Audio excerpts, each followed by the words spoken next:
Hey guys, what's up? So I just want to start off and say sorry I'm only making one video this week. Been a pretty hectic week.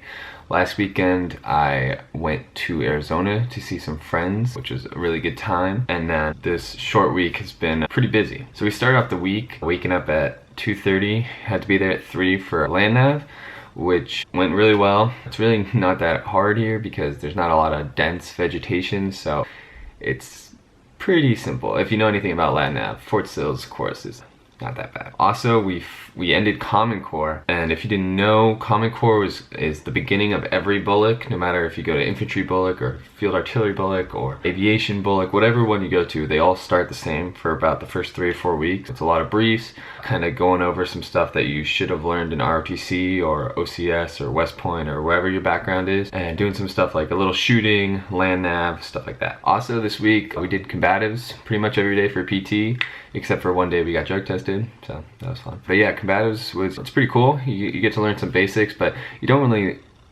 dive deep enough into it to really know what you're doing, but you learn some cool stuff that, you know, could be useful at some point in the future. Also this week we started and pretty much ended CAD. CAD is, as far as I know, it's only a field artillery bullock.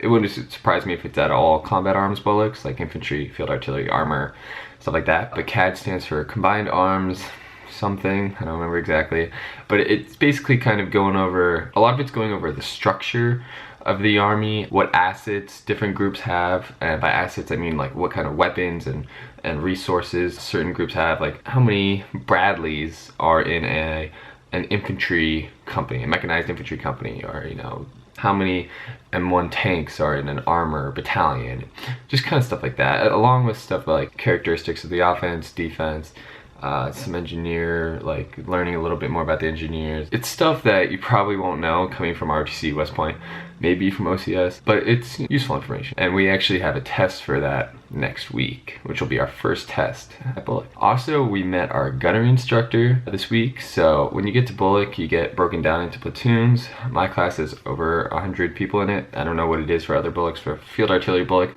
they're all over 100, so you get broken down into platoons about 30, 25 to 30, and every platoon has a different gunnery and fire support instructor. Gunnery and fire support are the two main parts of field artillery bullock. You have Common Core in the beginning, you have CAD in the beginning and kind of in the middle, but mostly it's about gunnery and fire support. So what gunnery is, it's very technical. We use things called fire direction centers, where the infantry or whoever, they need artillery at a certain location, and they'll send that up, and it'll go to the fire direction center, who will check everything, do all the math, make sure everything's correct, so we're not shooting artillery at ourselves or at civilians or stuff like that. Fire support, on the other hand, is they're the ones who go out with the infantry or armor or whoever, and they're really the ones who are calling it up, because we get specialized training on that stuff, how to do it correctly. And you know, do you want to use this type of munition, or do you want to use this type? You know, do you want something that's high explosive, or do you want white phosphorus, or do you want smoke or illumination, or all that kind of stuff. Also, we had a class about terms and ammo. So if you know anything about the military loves abbreviations, and it can be pretty overwhelming. A lot of time I don't even know what some people are talking about. And in field artillery especially, there's a lot of nomenclature, or you know, words that are specific to field artillery that you probably won't find elsewhere in the military. So we kind of went over that really quick, not enough to like know what's going on, but to get your feet wet. Also, we started learning about the different types of ammo. You know, to shoot field artillery, it's not just, you know, a shell that you put in, you shoot.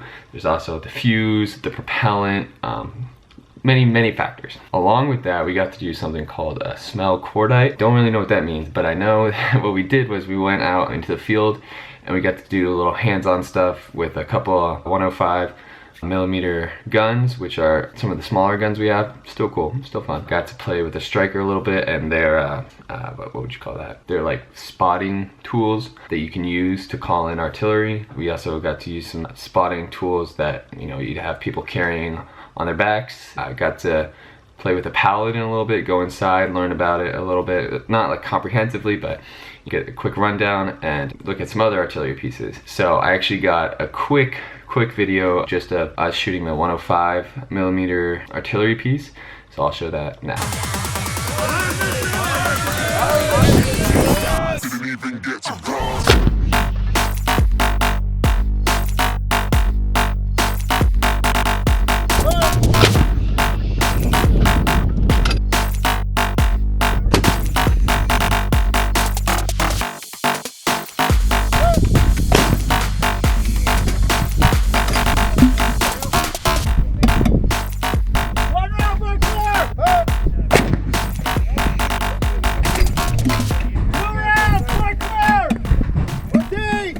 overall, field artillery BOLC is definitely not going to be easy.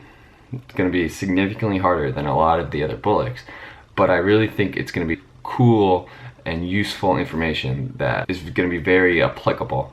It's not just, you know, in college or even in high school, you know, a lot of times you just have work to do. It feels like it's just for the sake of, you know, them giving you work to do. Here, it doesn't feel like it's going to be like that. It feels like we're going to have a lot of work, but it's all going to be relevant and it's all going to help in the future. Also, in that video, as you can see, we're pretty slow right now at loading and firing the gun, but it's the first time ever. Yeah, you know, cut us a break a little bit. We'll get better. So yeah, the course really starts next week. We have a CAD test, and gunnery and fire sport really start. And from everywhere I've heard, you know, from friends who have already been through BOLC, even instructors, it's going to be like trying to drink out of a firing hose. Basically, we're going to get a ton of stuff thrown at us, stuff that really makes no sense to us now, but we gotta, you know, do our best to kind of wrap our heads around it, and it should all come together and click at some point. Maybe a month or two down the road, but it will click. But yeah, overall, I'm really excited about what's ahead. I'm happy that I chose this branch. You know, I got the branch I wanted, so this is it, and I look forward to everything that's coming ahead. But anyways, that's all I've got for this week, guys. Please, you know, leave any comments about anything you want to see or whatever. I'm working on that ROTC video. I'm gonna have it out this week, so get excited for that. Also, leave a like if you enjoyed, and, you know, tell your friends. And I can talk about more than just, you know, BOLC, field artillery. I can talk more about anything about the Army, really. You know, if I don't know about it, I can ask people who would know about it, or do some research myself, because I should probably learn it anyway. And lastly, subscribe to join me on this journey. We're starting to get to the meat and potatoes of BOLC, and then it's on to my first duty station, leading troops, learning different gun systems, using different gun systems, and blowing stuff up. So I think it'll be a good time. But anyways, that's all I've got. So till next time, keep going.